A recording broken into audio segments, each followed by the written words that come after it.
Special Delegation of India.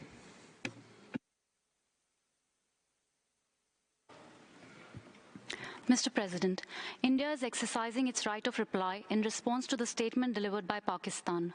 Pakistan's representative has once again chosen to misuse this August forum for its malicious propaganda against India.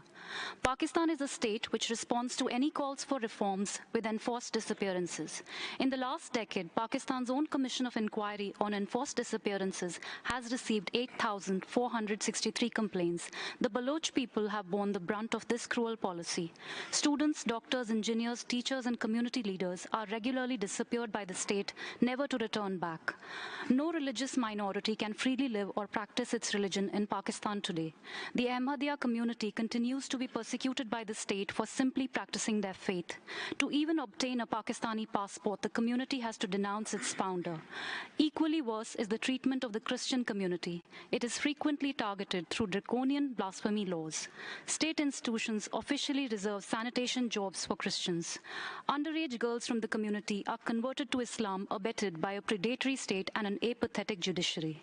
Hindu and Sikh communities face similar issues of frequent attack on their places of worship and forced conversion of their underage girls. The state's crackdown on those who wish to raise their voice against any of these heinous policies is also incomparable.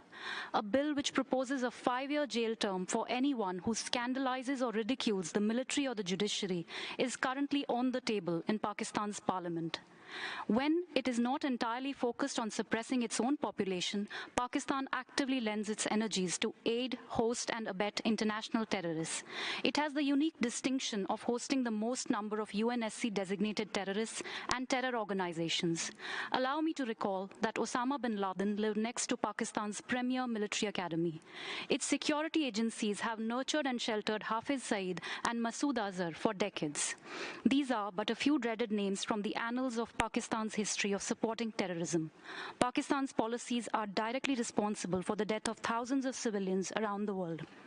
Pakistan's obsession with India, while its population battle for their lives, livelihood, and freedom, is an indication of the state's misplaced priorities.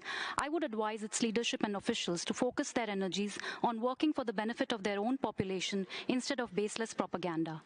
Mr. President, we regret the comments made by Turkey on a matter that is an internal affair of India and advise it to refrain from making unsolicited comments on our internal matters.